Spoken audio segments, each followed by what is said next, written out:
What's up, guys? Welcome back to the channel for another video. So this is basically just a talking head video, a little bit about my excitement for the Lenovo Legion Go, the next PC handheld coming up here in October. I do have my pre-order in, and I'm looking forward to reviewing the unit completely here. I won't be going over all the specs and getting too deep in this video. I just want to kind of talk about it a little bit. And as I did mention, pre-orders are up. I grabbed mine from Best Buy here, $699 for the 512 gigabyte model and $749 for the 1 terabyte. So those are still open at time of making this video if you want to pre-order, and also over on the Lenovo site. So this handheld certainly has had my interest since I saw it announced, and Lenovo's been toying with the idea of a handheld for a few years now. One of my first handhelds was the Nintendo Game Boy, then the Game Gear right after my Tiger Electronics way back in the late 80s and early 90s. So I've been around enjoying handhelds for a very long time. But I've waited a very, very long time as a PC builder for something competent to come along for a PC handheld. And with the Steam Deck, I felt like that was something mainstream and one of the first that I really grabbed up in quite a while. And it's offered a great experience, though not perfect like any other handheld. I really do love it. Along with the ASUS ROG Ally, another device that I absolutely love for its speaker, screen, and additional power. However, it does have its own little issues with Windows 11 and things that ASUS has really been working hard to iron out as well. And just another handheld device that I truly love using.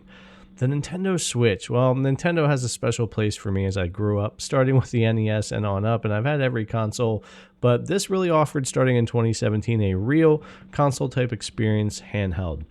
And what this brings me to is the Lenovo Legion Go. I feel like it's kind of like a culmination of all three of these devices in one.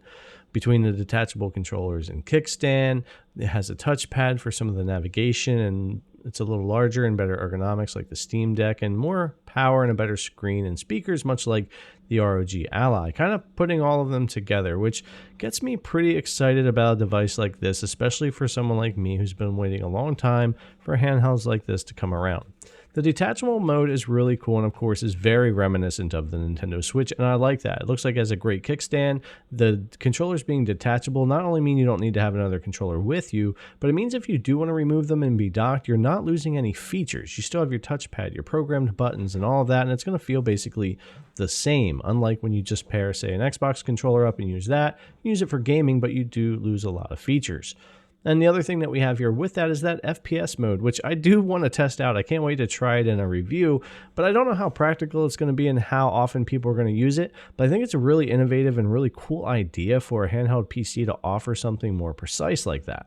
So that's definitely got me excited as well. And so does this monster 8.8-inch screen at 144 Hz and 1600p at 500 nit brightness. This is absolutely gorgeous. The only thing I have issue with is the lack of VRR, which I'm definitely going to gripe about probably in my review, but I'm looking forward to checking this thing out. I absolutely love the look of the screen on here. When it comes to the processor, of course, we've got the AMD Z1 Extreme, which has been a fantastic processor in the ROG Ally. I'm looking forward to testing its performance up against Lenovo's design here, as it will be a bit bigger, and they'll be doing their own thing when it comes to their thermals. They've got a lot of experience when it comes to designing their gaming line of Legion laptops, so I'm interested to see how this pans out for the review.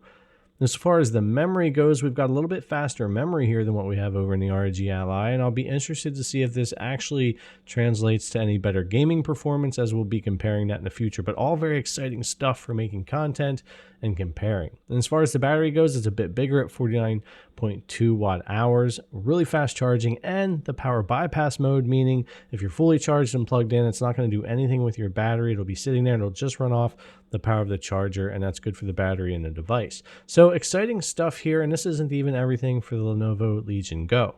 And with any product, especially first gen, there's always going to be some issues at launch or right out of the gate. I mean, for Steam Deck in the beginning, it certainly wasn't smooth. It's a much better experience today than it was a year and a half ago. For the ROG Ally, it's been out about 3 months at time of making this video, and man, I certainly have had my issues with that device, but ASUS has remedied a lot of those, and there's big updates on the way, and it keeps improving as well.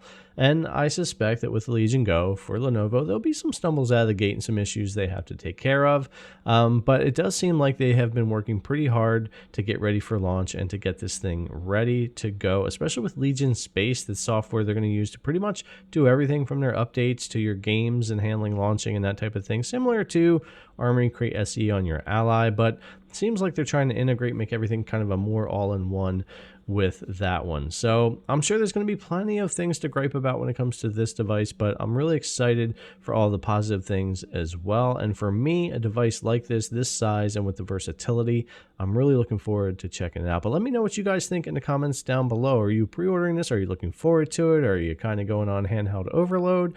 Or are you just still shopping around to figure out which device you want? All right, guys, thanks a lot for coming and check out the video. As always, I really appreciate it, and I'll see you in the next one.